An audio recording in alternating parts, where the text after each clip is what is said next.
My name is Rahimi Fahmi, but please just call me Fahmi. I'll be your presenter for today. I'll be teaching you about basic counting principles, which will be exploring the foundation of combinatorics. Let's look at the contents for today's class. The first part will be the importance of counting. The second part will be all the types of counting rules. And the last part will be the conclusion, guys. Why counting are important? First of all, before this, I only think that counting only involved numbers. But as I go through this topic, I found out that counting goes beyond that. It's also a systematic way to explore possibilities. And this method often being used to solve real world problems. For example, how many integers or how many gaps are there between 5 and 12? If we count it one by one, the answer will be 8. Let's look at the first rule of counting, which is the sum rule. This is only for mutually exclusive tasks. For example, if one can be done in n1 ways and another in n2 ways, the total will be n1 plus n2. Guys, imagine you're choosing between 40 novels or 30 biographies. The total choices will be 40 plus 30 equals 70 books.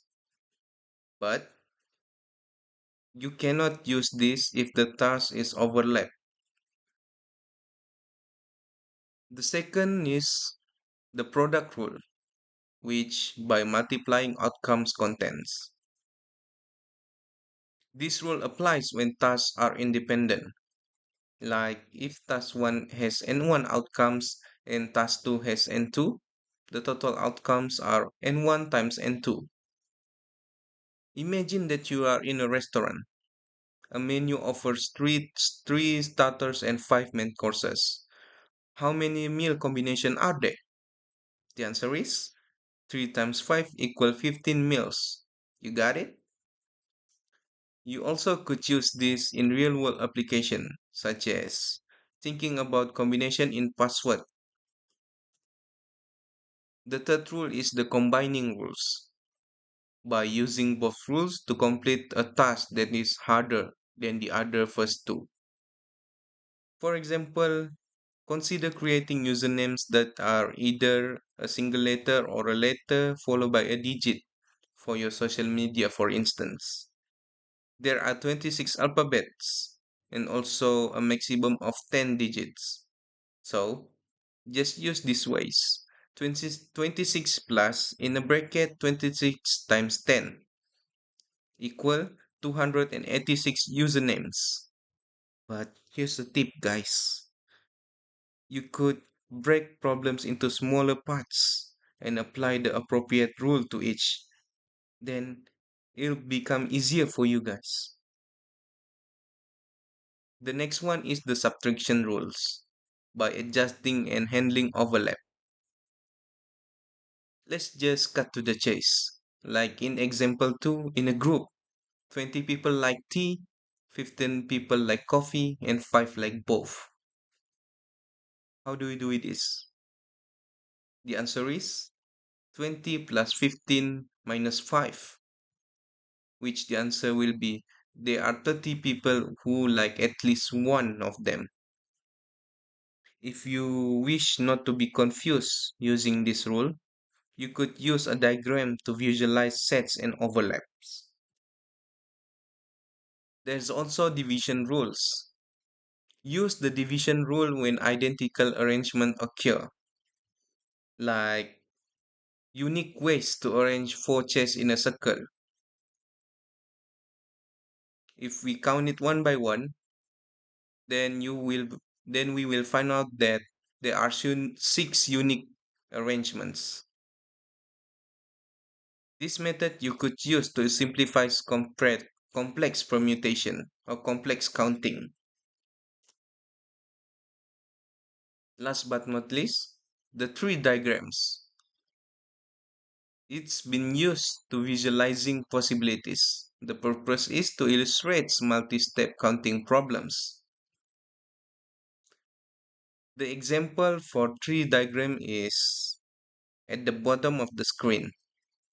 And the example question is a vending machine offers two snacks each with three drinks options. If we make a tree diagrams, there will be six combination. Okay, last but not least, the conclusion. Apply this rule systematically. The sum rule only for mutually exclusive tasks. The product rule only for independent tasks. The subtraction and division rules only for overlaps and arrangements. The visual tools like diagrams make problem manageable so you can use it easier and not be confused. Final thought, please master these principles so that you could tackle real world problem efficiently and easily. Guys, I'm showing you a real life scenario. In this scenario, just look at this video.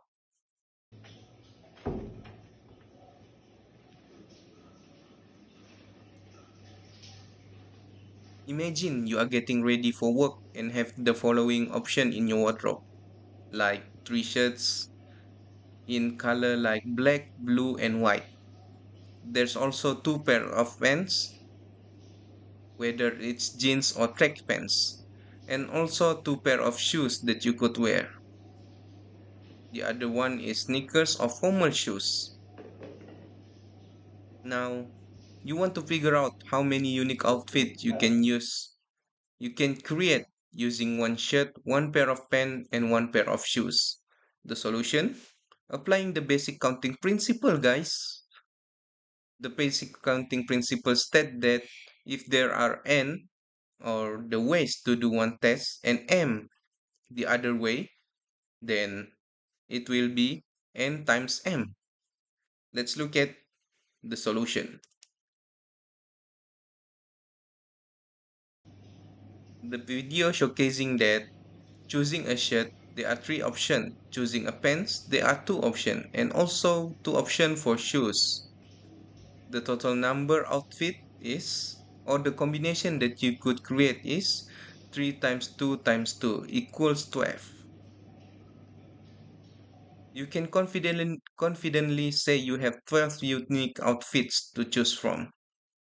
This simple example demonstrates how counting principle can help solve everyday problems like planning or decision making efficiently and easily for you guys. Therefore, will be the last part of my presentation. So that's all guys. See you again next time. Thank you.